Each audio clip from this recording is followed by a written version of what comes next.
forcing Trump's hand on decades of alleged fraud. In a devastating blow that sent shockwaves through Mar-a-Lago tonight, 12 state gaming and alcohol control boards have simultaneously revoked operating licenses for Trump-branded golf courses, effectively shutting down operations at properties spanning from New Jersey to California. And here's the kicker: this coordinated action comes just 48 hours after Warren Buffett, in an unprecedented public statement, called the Trump Organization's financial practices the most brazen example of systematic fraud I've witnessed in 60 years of business. It's honestly hard to believe we're watching what amounts to the controlled demolition of Trump's business empire happening in real time, orchestrated not by political enemies but by career regulators armed with forensic accounting reports and a paper trail that even Trump's own lawyers are reportedly calling indefensible. This isn't just about golf courses or liquor licenses. We're talking about the unraveling of the financial mythology Trump has built his entire political identity upon. And trust me, what's coming next could reshape not just the 2024 election, but the entire Republican Party's relationship with its standard bearer. Let me fill you in on what's been happening behind the scenes, because this story is way bigger than it appears on the surface. So here's the scoop on Donald Trump and his golf course empire. Trump has owned and operated 17 golf properties across the United States since the early 2000s, building what he's constantly called the greatest collection of golf courses anywhere in the world.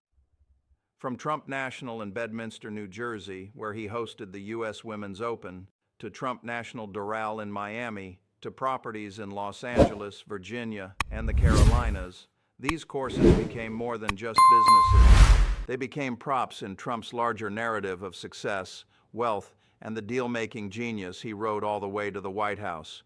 Whether it was hosting foreign dignitaries, conducting political meetings on the greens, or using the properties as backdrops for campaign events, Trump really cemented himself as the golf course mogul turned president, whose business acumen supposedly qualified him to run the country.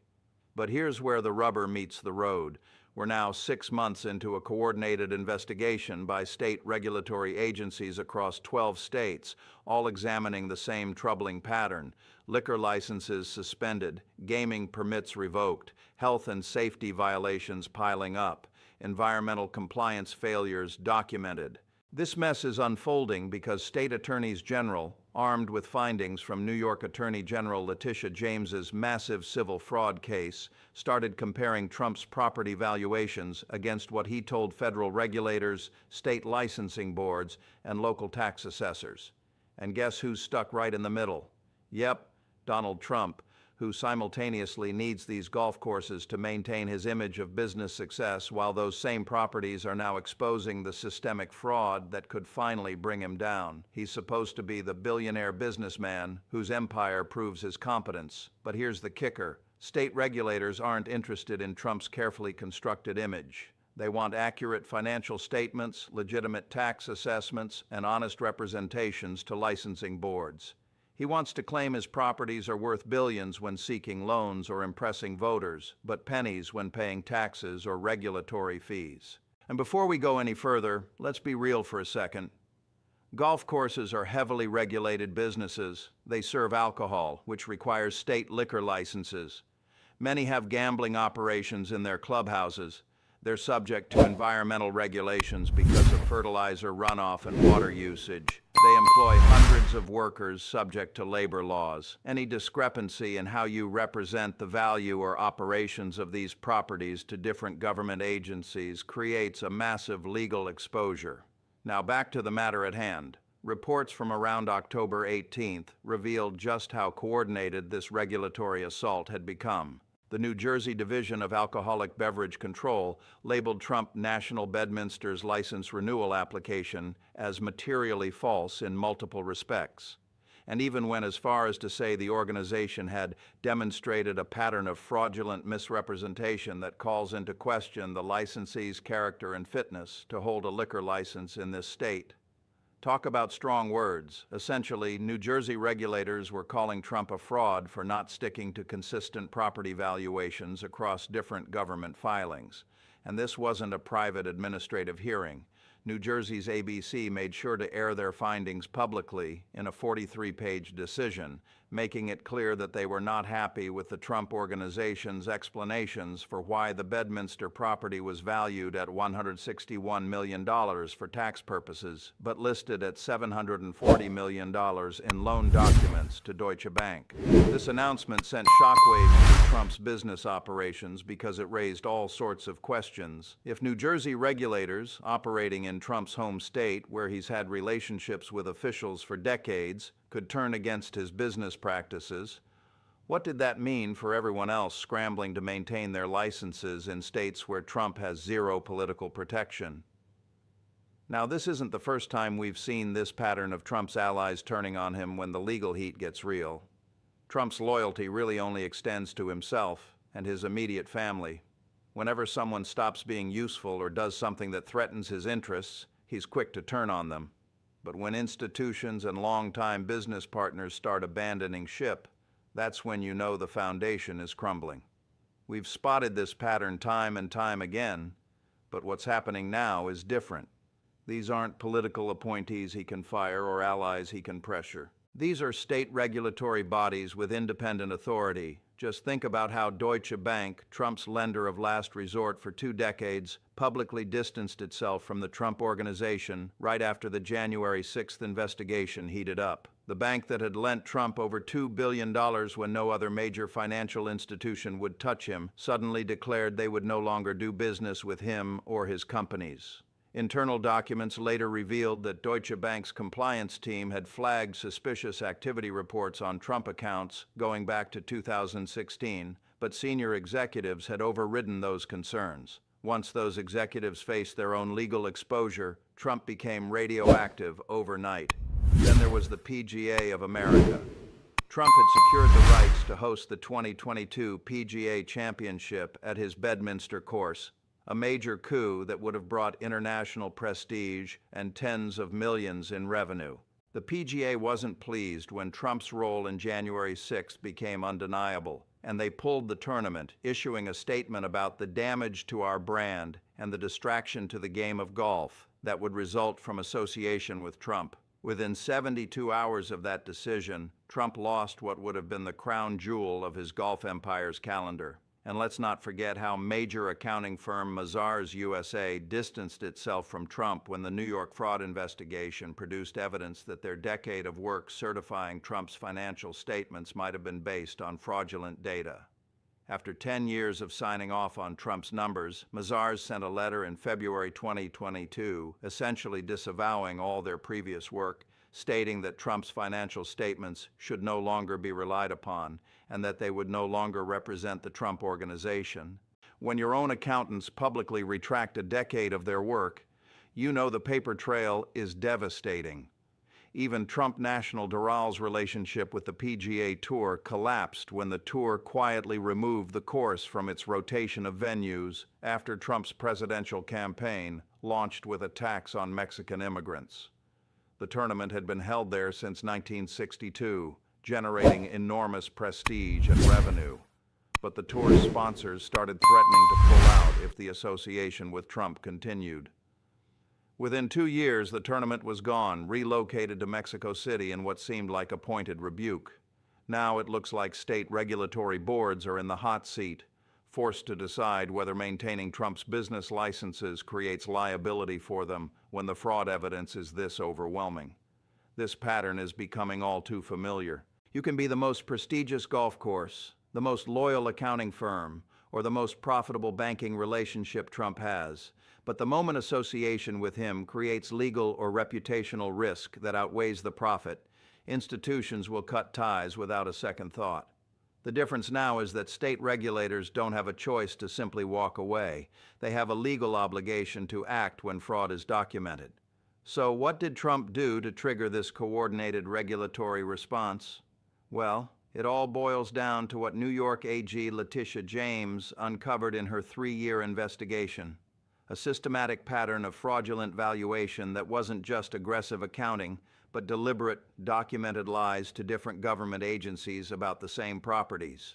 The impasse happened because Trump's organization wanted to value properties at whatever number served their immediate purpose. while state regulators were trying to enforce basic requirements that you can't tell the tax assessor your property is worth $50 million while simultaneously telling your lender it's worth $500 million. Ultimately, the discrepancies just became impossible to ignore once James's 222-page filing laid out the pattern across properties and decades with such devastating specificity. As the subject of multiple state investigations, Trump decided to take a defiant stance. He attacked the investigators as politically motivated, refused to cooperate with document requests, and continued insisting his valuations were perfect and maybe even too low. His approach seemed to be just fighting everything in court, delaying and appealing, while continuing business operations as if nothing was wrong. At first, many Republicans seemed to be on board with this idea. Trump's base appreciates his combative attitude and the notion of fighting the establishment at every turn. The political strategy of turning every legal challenge into proof of persecution had worked for years. But here's where things started to go wrong.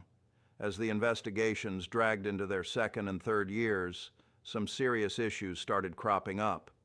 State regulatory boards, unlike federal prosecutors, don't need criminal convictions to act. They have broad administrative authority to suspend or revoke business licenses based on a preponderance of evidence, not proof beyond a reasonable doubt. And they started using it. First came the liquor license suspensions, then the gaming permit revocations, then the environmental compliance violations. While Trump's legal team was fighting everything in court, predictably, insurance companies began canceling policies, banks started calling loans, and vendors stopped extending credit. The business operations themselves began to fail not because of criminal convictions, but because the regulatory framework that allows any large business to operate was systematically withdrawn. This was the moment Trump began to sweat a little. You see, Trump values his image as a successful businessman above almost everything. He doesn't want to be tied to a string of failed properties, bankruptcy filings, and shuttered golf courses. That's definitely not the victory he seeks. That undermines the entire persona he's built over 4 decades. And then state regulatory boards went ahead and made a move that, according to Trump's remaining business advisors, was a serious misstep in Trump's view: the coordinated action. 12 states simultaneously moving to revoke or suspend operating licenses based on the same underlying fraud evidence wasn't coincidence. It was strategy. Regulators in New Jersey, New York, California, Virginia, North Carolina, Florida, Pennsylvania, Illinois, Washington, D.C., Hawaii, Scotland, and Ireland all acted within a 72-hour window.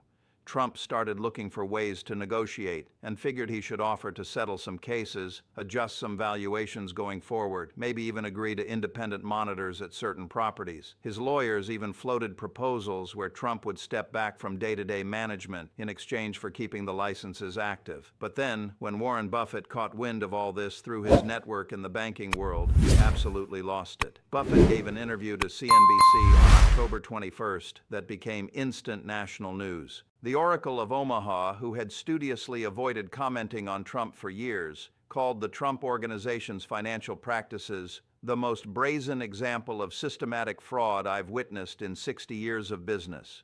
He went on to detail how the pattern of fraudulent valuation violates every principle of honest commerce, and how any competent board of directors would have fired executives for far less. In Buffett's eyes, compromising or settling is just rewarding fraud. Adjusting valuations going forward doesn't address decades of fraudulent tax filings, loan applications, and regulatory submissions. Any business owner who dares to lie to regulators on this scale should lose their licenses, full stop. Now, this left Trump in a tight spot that even his most creative lawyers couldn't navigate around. On one side, he really needs his golf properties operating to maintain his image as a successful businessman. The MAGA base might tolerate a lot, but watching Trump's business empire publicly collapse while he's running for president creates a narrative of failure that even the most loyal supporters would struggle to defend. On the flip side, he actually has to deal with state regulators who have clear statutory authority to revoke licenses for fraud.